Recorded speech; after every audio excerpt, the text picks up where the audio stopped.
Osborne in the midfield. Aberdeen looking to build. It's a hopeful ball forward.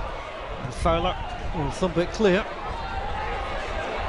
Considine lets that bounce, try and get this back to his goalkeeper.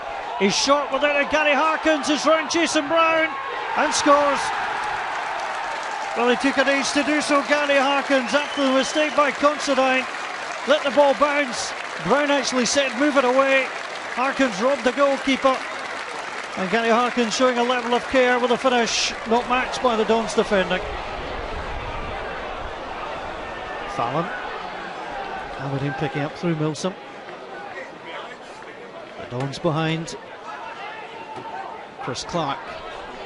Foster on the overlap. This is better from Aberdeen. Foster with the ball and missed by Suzuki. And I think that surprised Scott Vernon. I think he expected the defender to clear it, and it simply just bounced off his forehead.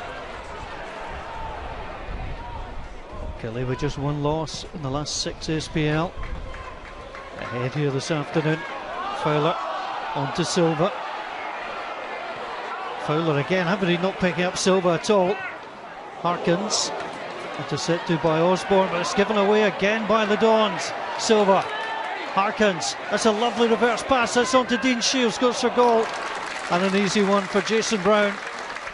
Well, Kilmarnock kept pressing, Aberdeen failed to clear, and Shields rather tame in the end. Tough times for Aberdeen. Craig Brown once more from his side. Kelly wanted a foul throw there. Owenny on to Considine again, across the back four it goes from the Dons. Foster. Milsom outside him. Foster continued inside. Fallon holds up. Comes back onto McCardle. Rory McCardle. Tipped over the top by Cammy Bell. Well, McCardle has scored in the League Cup this season, not in the SPL. Tested Cammy Bell. On comes James Dayton.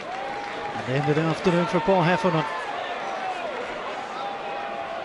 Dayton's made the run. He wanted it played to him early. Might come to him. From Gary Harkins it has done. He's in behind the defence. Great chance for James Dayton. This for number 2. Holds off Considine and scores. Well, 4 substitute appearances in the last 7 coming into today. Off the bench again, desperate to impress. And Kenny Shields will take note. A fine persistent play from James Dayton. And he beats the goalkeeper at the post. McCardle inside. Milsom. Foster, he's been a willing runner on the left flank. Foster going for the byline. It's a decent ball across. Fallon can't get there. It's just touch clear. Well, Foster, another teasing ball across goal. The better of Fowler here to get it across, but no takers for Aberdeen.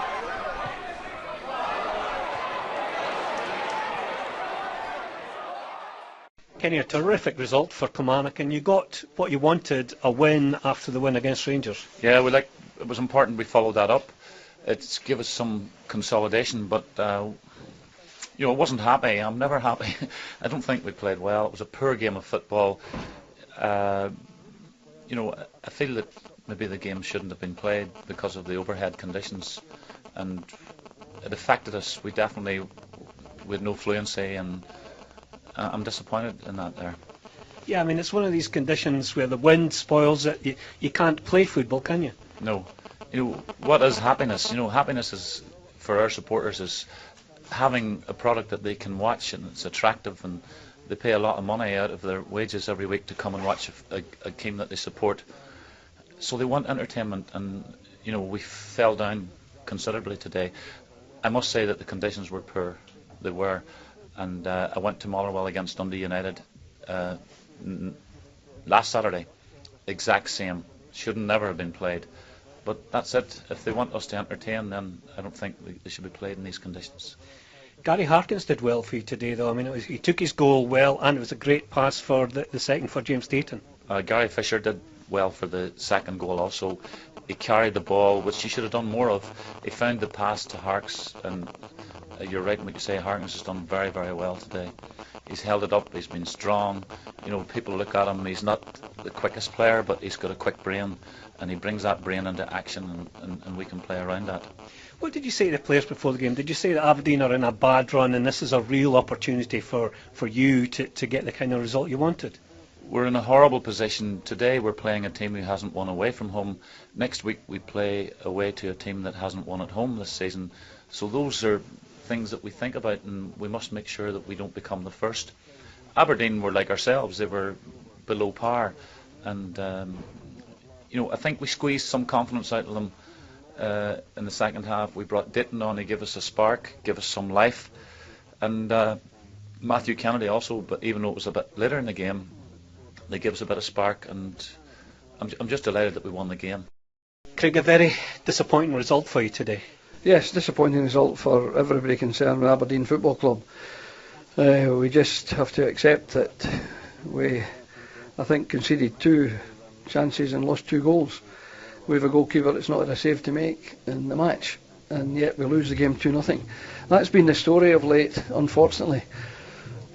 Us having at least as much of the play, sometimes more of the play than the opposition, and yet every chance we get, we seem to lose a goal. So, we've got to tighten up defensively, otherwise we're going to be in this position a bit longer.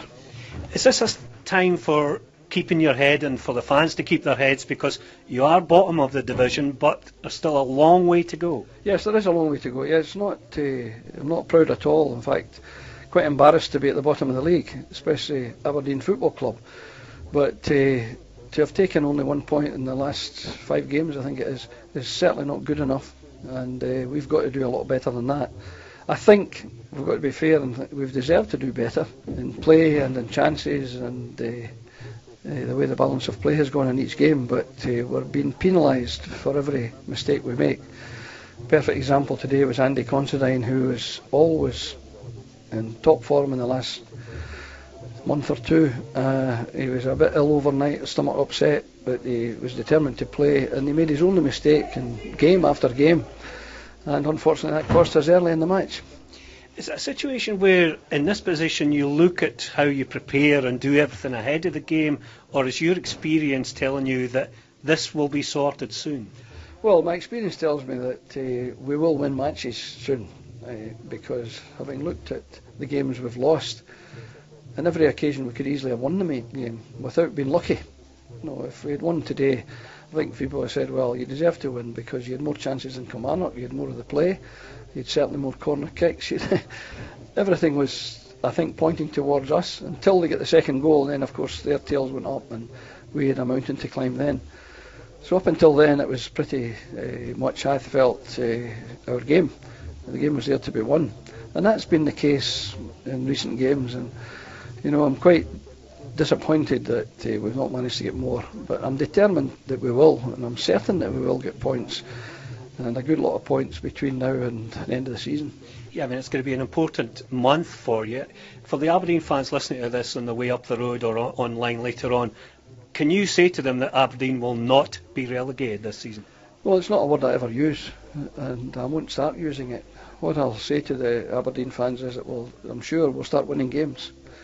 And last year at this time we went into a run and we got more points than the other 6 bottom teams. I am convinced that we have a team that's capable of doing that this time, and it's up to us to prove it, of course.